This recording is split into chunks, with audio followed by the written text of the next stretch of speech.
तो आज बिहार में चुनावी शोर पूरी तरह थमने वाला है। आज दूसरे चरण के लिए शाम को प्रचार थम जाएगा और 11 नवंबर को 20 जिले की 122 सीटों पर वोटिंग होगी। आज दोनों खेमों के दिग्गज मैदान में उतरकर हुंकार भरेंगे। आज धुआंधार प्रचार होने वाला है। वहीं 11 नवंबर को मतदान वाले वक्त तक बिहार से सटा भारत नेपाल बॉर्डर सील किया जा चुका है। चुनाव प्रचार के आखिरी दिन लालू परिवार में भी हलचल बरकरार है। आज तेजस्वी के जन्मदिन को लेकर समर्थकों का तांता लगा है। जश्न मनाया जा रहा है, शुभकामना संदेश आ रहे हैं। तो वहीं दूसरी तरफ गृह मंत्रालय से तेज प्रताप को वाई कैटेगरी का सुरक्षा घेरा मिलने के बाद सियासी हलचल बढ़ गई है। तो बिहार चुनाव को लेकर के लगातार अपडेट्स आ रही हैं। इसके साथ जुड़ी हुई तमाम खबरें हम आपको दिखा रहे हैं। आज पटना में रैलियों का सुपर संडे है, क्योंकि आज आखिरी दिन का चुनाव प्रचार है। लिहाजा दोनों खेमों की ओर से जबरदस्त तरीके से चुनाव प्रचार किया जाना है। बड़ी खबर आ रही है पीएम मोदी और चुनाव आयोग पर तेजस्वी यादव ने बड़ा हमला बोला है। पीएम मोदी 65% आरक्षण खा गए। तेजस्वी यादव ने कहा 65% आरक्षण पर कोई नहीं बोल रहा। 11 साल के शासन पर जवाब दें पीएम मोदी। 11 नवंबर को भी बदलाव के लिए वोट होगा। चुनाव आयोग पर तेजस्वी यादव ने बड़ा आरोप लगाया। वीवीपैट पर्ची मिली, सीसीटीवी गायब और इन सब को लेकर के महागठबंधन चुनाव आयोग पर हमला बोल रहा है। देखिए, सबसे पहले बात तो आखिरी दिन है चुनाव प्रचार का और इस बार माहौल बहुत अच्छा है। पूरे बिहार की जनता जो है आशीर्वाद दे रही है। इस बार बदलाव के लिए वोट किया है, आगे 11 तारीख को भी करेगी। और प्रधानमंत्री जी हों या केंद्र के मंत्री हों, कोई भी लोग 65% जो आरक्षण हमारी 17 महीने की सरकार ने जो बढ़ाया था, उस आरक्षण के बारे में ये लोग कुछ नहीं बोल रहे। लोगों का आरक्षण खा करके बैठ गए हैं प्रधानमंत्री 65%। इस पे बोलना चाहिए, बात करनी चाहिए। पढ़ाई, दवाई, कमाई, सिंचाई पे बात करनी चाहिए। 11 साल का हिसाब देना चाहिए। बताना चाहिए कि गुजरात को कितना दिया, बिहार को क्या दिया। इस पे तो वो बात नहीं कर रहे हैं। तो हमको लगता है कि 65% आरक्षण खा करके इस तरह की बातें कर रहे हैं। गुजरात में फैक्ट्री की बात करेंगे, यहाँ ऐसी बातें करेंगे। वही तो हम बोल रहे हैं कि हिसाब दें कि गुजरात को क्या दिया, बिहार को क्या दिया। इलेक्शन कमीशन की जिम्मेदारी है कि भाई ये जो भी पर्चियाँ मिल रही है कैसे मिल रही है, या अगर सीसीटीवी अगर गायब कर दिया जा रहा है, वीडियो गायब कर दिया जा रहा है, तो इस तरह की बातें तो होंगी। तो इसमें और इलेक्शन कमीशन को देखना होगा भाई। इसमें तो भाई हमारे पार्टी के हैंडल से ट्वीट भी हुआ है, दिया भी गया है। ये तो अब इलेक्शन कमीशन को ना देखना, हम लोग तो अपनी बात को ही ना रख सकते हैं।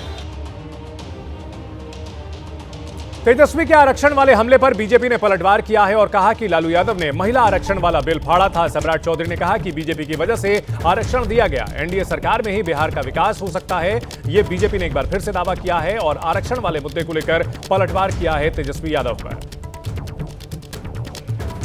बिहार में आरक्षण एक बड़ा मुद्दा है और तेजस्वी यादव यहां ये याद दिलाते हुए कि जब वो सरकार में आए थे तो 65% आरक्षण दिया गया था और प्रधानमंत्री मोदी पर आरक्षण खाने का आरोप लगाया है। आरक्षण पे 200% बोल रहे हैं। अरे आप तो ये तो बताओ कि तुम्हारे माताजी पिताजी ने एक आरक्षण दिया है क्या? किसको दिया आरक्षण? और दो चीज जानिए, इस देश में जब जब आरक्षण आया है तब तक भाजपा का समर्थन रहा है। चाहे वो स्वर्ण समाज का हो, मंडल कमीशन हो, या अति पिछड़े को कर्पूरी ठाकुर जी ने आरक्षण दिया हो, जब जब आरक्षण हुआ है तब तब भाजपा का समर्थन रहा है और कांग्रेस पार्टी तब तब विरोध करते रही। लालू जी ने आरक्षण बिल को फाड़ा, महिला आरक्षण बिल को फड़वाया। पूरा देश की जनता जानती है कि महिला आरक्षण यदि 30 साल से नहीं मिला है तो उसके दोषी सिर्फ और सिर्फ लालू प्रसाद है। तो सियासी लिहाज से बिहार बेहद अहम राज्य है। लिहाजा दूसरे चरण के चुनाव प्रचार के आखिरी दिन आज जोरदार घमासान हो रहा है। आरोप प्रत्यारोप का सिलसिला जारी है और आज दूसरे दौर का आखिरी प्रचार खत्म होने जा रहा है। वहीं आज तेजस्वी यादव भी 36 साल के हो रहे हैं। आज बिहार में उनके जन्मदिन पर समर्थकों का जोश काफी हाई नजर आ रहा है। राबड़ी आवास के बाहर तेजस्वी को बधाई देने वालों का तांता लगा है। उनके समर्थक जश्न मना रहे हैं। बताया जा रहा है कि आज आरजेडी 36 पाउंड का केक भी काटने वाली है। वहीं तेजस्वी के जन्मदिन से उत्साहित आरजेडी के नेताओं ने होर्डिंग्स भी लगवाए हैं, जिसमें लालू राबड़ी और तेजस्वी की तस्वीरें हैं। लिखा है कि सीएम ऑफ बिहार जन्मदिन पर उपहार। तो नतीजे अभी आए नहीं हैं। दूसरे चरण का चुनाव प्रचार बाकी है, लेकिन आरजेडी के समर्थक तेजस्वी यादव को पहले ही सीएम ऑफ बिहार घोषित कर रहे हैं। नाचते गाते हुए उनके जन्मदिन पर जश्न मनाते दिख रहे हैं।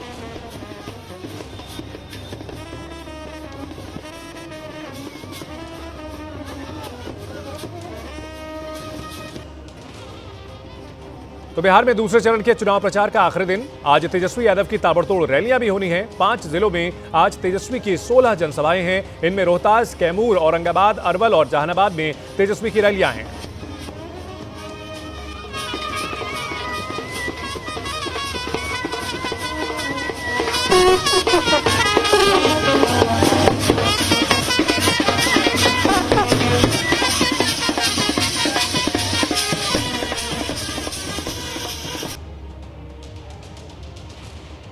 तो देखिए, तेजस्वी यादव के जन्मदिन पर समर्थकों का जोश काफी हाई नजर आ रहा है और इन सब के बीच चुनावी घमासान के लिए आज प्रचार का आखिरी दिन है। लिहाजा आज तेजस्वी यादव की जनसभाओं की बौछार होगी। 5 जिलों में 16 जनसभाएं करेंगे तेजस्वी यादव। महागठबंधन की ओर से सबसे बड़े स्टार प्रचारक हैं तेजस्वी यादव और लिहाजा आज उनके जन्मदिन पर समर्थक काफी जश्न मनाते हुए नजर आ रहे हैं। देखिए, सीएम ऑफ बिहार जन्मदिन का उपहार।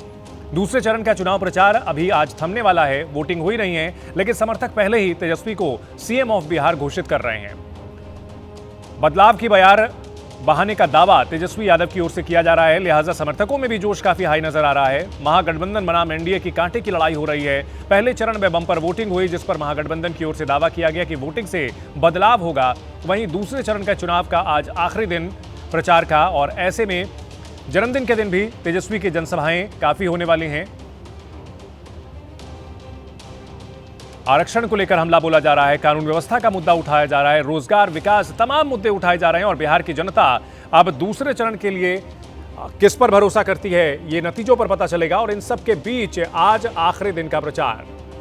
बिहार में दूसरे चरण के चुनाव प्रचार का आज आखिरी दिन। तेजस्वी यादव की ताबड़तोड़ रैलियां होने जा रही हैं। 5 जिलों में तेजस्वी की 16 जनसभाएं होंगी। रोहतास, कैमूर, औरंगाबाद, अरवल और जहानाबाद में रैलियां हैं।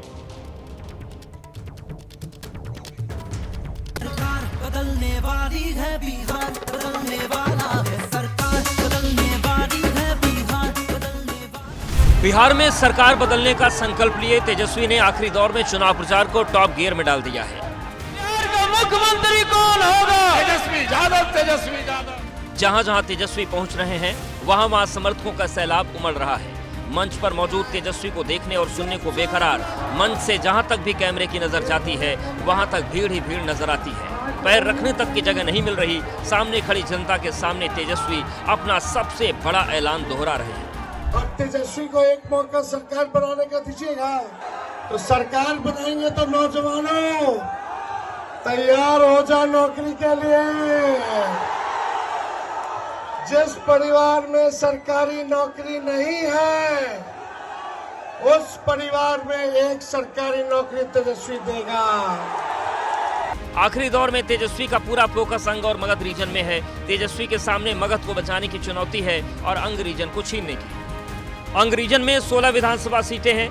2020 में 12 सीट यहां पर एनडीए को मिली थी। वहीं मगध रीजन में एनडीए को तब सिर्फ 6 सीट मिली थी। वहीं महागठबंधन के खाते में 20 सीट गई थी। अंग से लेकर मगध में तेजस्वी ताबड़तोड़ रैलियां करके एक अड़े मार का रास्ता तैयार कर रहे हैं। हालांकि एनडीए दावा कर रही है कि जनता का आशीर्वाद उन्हें ही मिलने वाला है। तेजस्वी यादव जिंदाबाद। तेजस्वी यादव जिंदाबाद। पूर्ण रूप से एनडीए की सरकार बन चुकी है। जनता का आशीर्वाद प्राप्त हो चुका है और पहला फेज में जिस तरह का मैंडेट मिला, उससे अधिक मैंडेट इस बार के दूसरे फेज में मिलने जा रहा है। सबके ट्रैक को लोग जनता जानती है। बिहार का विकास एनडीए ने किया है, इसलिए जनता एनडीए को वोट करे। जनता एनडीए के साथ खड़ी है। 11 नवंबर को बिहार की जनता दूसरे चरण का फैसला ईवीएम में कैद कर देगी। किसके सिर सजेगा ताज, किसको मिलेगी हार, सबसे पहले पता लगेगा 14 नवंबर को सिर्फ एबीपी न्यूज पर। न सिर्फ तेजस्वी यादव बल्कि बिहार की रणभूमि में आज बड़े बड़े दिग्गज चुनाव प्रचार करते नजर आएंगे। चुनाव प्रचार के आखिरी दिन आज अमित शाह सासाराम के फजलगंज स्टेडियम मैदान में और अरवल के मधु शर्मा मेला मैदान में रैली करेंगे। वहीं राहुल गांधी सीमांचल में गरजेंगे। किशनगंज और पूर्णिया में राहुल गांधी की जनसभाएं होनी है। तेजस्वी यादव 5 जिलों में 16 रैलियां करने ही वाले हैं। इसके अलावा यूपी के सीएम योगी आदित्यनाथ अररिया में 2 जगह जनसभाएं करेंगे। सुपौल और मधुबनी में भी योगी आदित्यनाथ की रैलियां हैं। वहीं देश के रक्षा मंत्री राजनाथ सिंह भी एनडीए प्रत्याशियों के समर्थन में 2 जगह रैली करेंगे। दूसरे चरण की 122 सीटों पर आज चुनावी शोर थमना है और 11 नवंबर को मतदान होना है। लिहाजा दोनों ही पक्षों के तमाम जो सूरमा है, तमाम जो महायोद्धा हैं, वो आज पूरी ताकत चुनाव प्रचार में झोंकेंगे। वोट चोरी के आरोपों पर राहुल गांधी ने बड़ा दावा किया। हमारे पास वोट चोरी के और भी सबूत हैं, राहुल गांधी ने दावा किया और समय आने पर वोट चोरी पर नया खुलासा होगा, राहुल गांधी ने दावा किया। वोट चोरी से भारत माता का नुकसान हो रहा है। मोदी, शाह और सीईसी ज्ञानेश की जोड़ी मिली हुई है। वोट चोरी पर घिरने से बचने के लिए एसआईआर कराया। राहुल गांधी ने यह भी दावा किया लोकतंत्र पर आक्रमण हो रहा है। राहुल गांधी ने यह भी दावा किया कि मध्य प्रदेश और छत्तीसगढ़ में भी वोट चोरी हुई है। तो एक बार फिर से राहुल गांधी ने वोट चोरी के आरोप दोहराए हैं। हालांकि बीजेपी बार बार उन्हें यह चुनौती दे रही है कि जो आरोप लगा रहे हैं उसको लेकर के शपथ पत्र के साथ क्यों नहीं देते। और मध्य प्रदेश और छत्तीसगढ़ में भी वोट चोरी का आरोप राहुल गांधी ने लगाया है। बीजेपी और इलेक्शन कमीशन का सिस्टम और हमारे पास और भी सबूत है और वो आस्ते आस्ते हम दिखाएंगे। बट मेन मुद्दा वोट चोरी का है और एसआईआर उसको आप कवर अप करने का है और इंस्टीट्यूशनलाइज करने का सिस्टम है। मतलब हमारे पास बहुत अलग अलग इंफॉर्मेशन है, बहुत डिटेल में इंफॉर्मेशन है और वो हम रिलीज करेंगे। अभी तो थोड़ा सा ही दिखाया है। मेन मुद्दा यही है कि लोकतंत्र पर आक्रमण हो रहा है, अंबेडकर जी के कॉन्स्टिट्यूशन पर आक्रमण हो रहा है और डायरेक्टली मोदी जी, अमित शाह जी और ज्ञानेश जी जॉइंटली पार्टनरशिप बना के कर रहे हैं और इससे देश का बहुत नुकसान हो रहा है, भारत माता का नुकसान हो रहा है। वहीं राहुल गांधी के इन आरोपों पर बीजेपी ने तंज कसा। बीजेपी के प्रदीप भंडारी ने राहुल के मध्य प्रदेश दौरे का वीडियो पोस्ट किया जिसमें वो पचमढ़ी में सफारी करते हुए दिख रहे हैं। प्रदीप भंडारी ने लिखा कि बिहार में चुनाव, राहुल गांधी मध्य प्रदेश के पचमढ़ी में पिकनिक सफारी का आनंद ले रहे हैं। राहुल की सफारी और बिहार के बाहर कांग्रेस कार्यकर्ताओं के साथ पिकनिक बिहार चुनाव 2025 का एक स्पष्ट एग्जिट पोल है। तो बीजेपी एक और चुनौती दे रही है, दूसरी ओर तंज कस रही है। चुनौती दी जा रही है कि जो आरोप राहुल गांधी लगा रहे हैं उसको लेकर के शपथ पत्र के साथ में चुनाव आयोग में शिकायत क्यों नहीं करते। लेकिन इन सब के बीच राहुल गांधी का पचमढ़ी में सफारी का वीडियो उन्होंने जारी किया है। बीजेपी की ओर से यह कहा गया कि बिहार में चुनाव है, राहुल गांधी मध्य प्रदेश में सफारी का आनंद ले रहे हैं। बिहार चुनाव 2025 का यह स्पष्ट एग्जिट पोल है। वहीं केंद्रीय मंत्री गिरिराज सिंह ने भी राहुल गांधी समेत पूरे महागठबंधन पर करारा हमला किया। राहुल और मल्लिकार्जुन खड़गे के आरोपों पर गिरिराज ने कहा कि दोनों को 14 नवंबर को करंट लगेगा। को तो पता चलेगा 14 तारीख को खड़गे जी को। खड़गे जी से ज्यादा करंट लगेगा राहुल गांधी को, क्योंकि राहुल गांधी ने बिहार के कांग्रेस के उम्मीदवारों का चयन वर्चुअल किया। इस बार यहाँ की जनता उनको एक्चुअल विदा करके इटली भेजा देगा। अपने मनमिया मिट्ठू खड़गे जी न बने, जनता का नब्ज आप नहीं पहचान पा रहे हैं। और अब बिहार चुनाव लगभग अंतिम चरण में है। अब अपनी अपनी जीत के दावे सभी कर रहे हैं। बुर्का से लेकर कट्टा, रंगदारी और घुसपैठियों के मुद्दे पर खूब बवाल हुआ और वोट चोरी के आरोपों पर सवाल भी उठे। इसको लेकर एबीपी न्यूज ने पूर्णिया के सांसद पप्पू यादव से बात की। उन्होंने महागठबंधन की जीत के साथ दोनों डिप्टी सीएम के हारने का दावा भी किया है। इस वक्त मेरे साथ मौजूद हैं सांसद पप्पू यादव। पप्पू जी, दूसरे चरण को लेकर के अब आप लोग क्या अनुमान लगा रहे हैं, क्योंकि पहले चरण में तो दोनों गठबंधनों ने अपने दावे कर दिए हैं। उधर से जो आप महागठबंधन कह रहा है कि ये बदलाव के लिए वोट हो गया है और जो एनडीए है वो कह रहा है कि अरे हमारे पक्ष में मतदान हो गया है, कोई 60, 70, 100 तक की बात कर रहे हैं। एक तो ये ज्योतिष है नहीं, इनकी अंक गणित चोरी वाली है। बिना चोरी के बीजेपी कभी चुनाव जीत ही नहीं सकती है।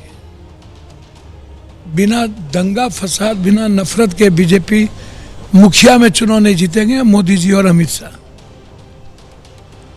मुसलमान का नाम ना ले तो इस जन्म में ये चुनाव नहीं जीते, लॉ में लिख देता हूँ। वो तो कह रहे हैं कि विकास के नाम पर जो है ना, महिलाओं के लिए काम किया, विकास किया। के लिए ये इनके दोनों डिप्टी सीएम और 12 मिनिस्टर हार रहे हैं।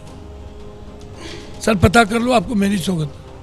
दोनों डिप्टी सीएम हार गए, लखीसराय तो हार गए, 10-10 लाख की बाजी लगा लो हमसे। सम्राट चौधरी समझ लो कि मतलब एज है महागठबंधन को, वो नीचे है। इसीलिए मैं कह रहा हूँ कि हार गए। एक पर तो बाजी लगा ली, एक पर नेक टू नेक भी हो सकता है, कुछ भी हो सकता है। तो आप कह रहे हैं कि पहले चरण में महागठबंधन आगे रहा है, आपका ये दावा है? जनता कह रही है, हम नहीं कह रहे। तो दूसरे चरण को लेकर के अब जब चुनाव प्रचार आज खत्म, आगे रहे, हम ये कह रहे हैं कि हम उतना सीट जीत लिए हैं कि सेकेंड सीट में तो ये लोग कहीं है ही नहीं है। आप कह रहे हैं कि सरकार कौन बनाता दिख रहा है? दूसरे चरण का अब जब मतदान होने वाला 2 दिनों बाद, जनता तो कह रही है कि, और यूथ तो बोल रहे हैं, जेएनजी बोल रहे हैं कि बदलाव चाहिए। अब जेएनजी की बात करते हैं, वो कहते हैं कि देखिए बड़ी संख्या में जो है महिलाओं, क्योंकि महिलाओं ने का ज़्यादा वोट पड़ा है, महिलाएं जो है मोदी जी के साथ, नीतीश जी के साथ में है। काम के साथ तो महिलाएं हो ही नहीं सकती इस जन्म, ये आप समझ लीजिए। गरीब गुरबा पीछे मोदी जी के साथ वो महिलाएं रहेंगी जो 3 पेज है, पेज 3 है। अरे यहाँ पर जो योजनाएं, गुरबा महिला इस जन्म में मोदी जी की योजनाएं हैं, उसके चलते की कोई योजना ही नहीं है। नीतीश जी की है यहाँ पर। नीतीश जी को तो पीठ में खंजर ये भोग चुके हैं, एक बार भी मंच पे नीतीश जी नहीं जाते हैं। लेकिन लगातार ऐलान किया जा रहा है कि उनके नेतृत्व में चुनाव होगा, वही चेहरा है, मुख्यमंत्री वही बनेंगे। मंत्री तो ना अमित शाह बोले हैं ना नरेंद्र मोदी बोले हैं। अमित शाह ने कल रैली में एक ऐलान कर दिया और वो कह दिया है कि जितने घुसपैठिए हैं, खासतौर पर सीमांचल को लेकर के एक बड़ा मुद्दा है, और जितने घुसपैठिए हैं सबको देश के बाहर कर देंगे। हम तो चैलेंज किए हुए हैं, बता दो घुसपैठ, चैलेंज कर दिया। यदि नहीं तो अमित शाह जी रिजाइन कर दिया, नहीं था हम रिजाइन कर देते हैं। चलो मंदिर में दोनों आदमी चलते हैं, बोलो कौन रिजाइन करोगे। तेजस्वी यादव को लेकर के आप क्या कहेंगे? तेजस्वी यादव जो मुख्यमंत्री का चेहरा है, सबसे लोकप्रिय नेता तेजस्वी यादव। फिर वही बात, मुख्यमंत्री का चेहरा है तो है, डिप्टी सीएम साहनी जी हैं तो हैं, उसमें क्या बात। दूसरे चरण के चुनाव प्रचार में महागठबंधन और एनडीए दोनों का सबसे ज्यादा जोर सीमांचल की 24 सीटों पर है। दोनों ही गठबंधनों के दिग्गज सीमांचल की जमीन पर धुआंधार चुनाव प्रचार कर रहे हैं, लेकिन सीमांचल में ओवैसी भाईजान भी फुल एक्टिव हैं, जिससे महागठबंधन में बेचैनी है। इसलिए तेजस्वी सीमांचल में पूरा जोर लगा रहे हैं। ओवैसी की काट निकालने के लिए यूपी से मुस्लिम नेताओं को बुलाकर सीमांचल के चुनाव प्रचार में उतार दिया गया है। आखिर महागठबंधन को ओवैसी से इतना डर क्यों लग रहा है? अल्लाह सल्लल्लाहु अलैहि वसल्लम का उम्मती होना एक्सट्रीमिस्ट है तो सुन तेजस्वी, मुझे फख्र है कि मैं आका का उम्मती हूँ। अब बराबरी की बात होगी, अब गुलामी की बात नहीं होगी। अरे पूरा सीमांचल मेरा है, बता तेरा क्या है? या तो हम मर जाएंगे या फिर इनके खेल को खत्म करके दम लेंगे इंशाअल्लाह। मेरा नाम मेरे अब्बा और अम्मा ने असदुद्दीन रखा, दीन का शेर के नाम से रखा।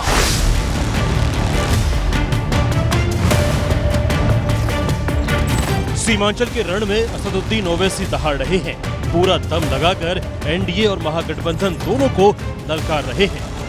जब से सीमांचल में आई सबकी नींद हराम हो चुकी है। जो कोई आता है, हर मोदी से लेके अमित शाह से लेके नीतीश कुमार, तेजस्वी, कांग्रेस, एक नई पार्टी आई वो भी। ओवैसी क्यों आता? ओवैसी को हैदराबाद से आने की क्या जरूरत है? अरे क्या बिहार तुम्हारे बाप का है क्या सीमांचल को हम नहीं हो सकते क्या? असदुद्दीन ओवैसी के तेवर देखकर महागठबंधन में खलबली मची हुई है, जिसने असदुद्दीन ओवैसी की काट के लिए सीमांचल में कद्दावर मुस्लिम नेताओं को काम पर लगा दिया है। यहाँ तक कि यूपी से समाजवादी पार्टी के मुस्लिम फेस सीमांचल में ओवैसी के खिलाफ माहौल बनाने में जुटे हैं। ये बाहर से आए मेहमान अगर उन्हें लगता है कि सीमांचल बहुत गुर्बत वाला इलाका है तो उन्हें बताओ कि भले अल्लाह ने हमें आपकी तरफ धन दौलत ना दिया हो, हैदराबाद के नतीजे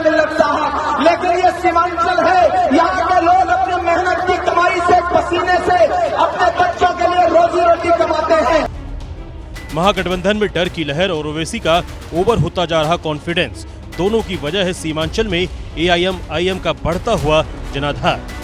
2020 के विधानसभा चुनाव एआईएम ने सीमांचल की 24 में से 20 सीटों पर चुनाव लड़ा और 5 सीटें जीतकर सबको हैरान कर दिया।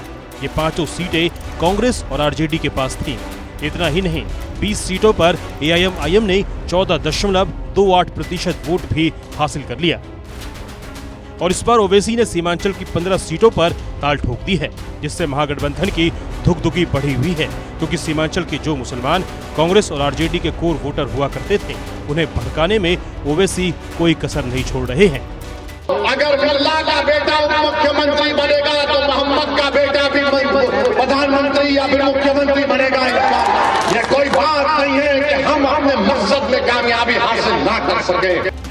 ये वही ओवैसी हैं जिन्होंने महागठबंधन में शामिल होने की इच्छा जताई थी, लेकिन जब तेजस्वी और राहुल ने भाव नहीं दिया तो सिर्फ 6 सीटें मांग रहे ओवैसी ने 25 सीटों पर अपने उम्मीदवार उतार दिए, जिनमें से 15 सीमांचल की सीटों पर है, जिसे ओवैसी ने अपना बदलापुर बना लिया है। सुन लो जालिमों, तुम्हारे दिन करीब है, तुम्हारा जुल्म खत्म होगा इंशाअल्लाह ताला। पूरा खेल खत्म ओवैसी करेगा। या तो हम मर जाएंगे या फिर इनके खेल को खत्म करके दम लेंगे। महागठबंधन को डर सता रहा है कि कहीं ओवैसी सीमांचल में उसका खेल वाकई खत्म ही ना कर दे, क्योंकि सीमांचल में मुस्लिम वोटर माई बाप है, जिन्हें ओवैसी के पाले में जाने से रोकने के लिए महागठबंधन उत्तर प्रदेश तक से समाजवादी पार्टी के मुस्लिम चेहरे सीमांचल के चुनाव मैदान में उतार रहा है। इस बार आपके पास मौका है, अगर इस बार मायूस हो गए तो फिर लंबा मौका हाथ से चला जाएगा। महागठबंधन के नेता ओवैसी को बाहरी बता रहे हैं, वापस हैदराबाद जाने की नसीहतें दे रहे हैं। तेजस्वी तो ओवैसी को चरमपंथी तक कह चुके हैं, लेकिन ओवैसी भी चुन चुन कर जवाब दे रहे हैं। ये कांग्रेस पार्टी का एक सांसद बोलता है ओवैसी की जात क्या है, ओवैसी की जमीन क्या है, ओवैसी की दौलत क्या है। अरे सुन, मैं मुसलमान हूं, गयूर मुसलमान हूं। मैं रसूलुल्लाह सल्लल्लाहु अलैहि वसल्लम का उम्मती हूं। बहरूपिया बोलता है अरे पूरा सीमांचल मेरा है, बता तेरा क्या है। बोलने का स्टाइल, मुसलमानों के मुद्दे पर क्लियर स्टैंड, भाषण में मुसलमानों को भड़काने वाले जुमले, ये ओवैसी की यूएसपी है, जिसकी वजह से ही महागठबंधन ने तो उन्हें जगह नहीं दी, लेकिन सीमांचल ओवैसी को वोट देगा, ये 14 तारीख को पता चलेगा।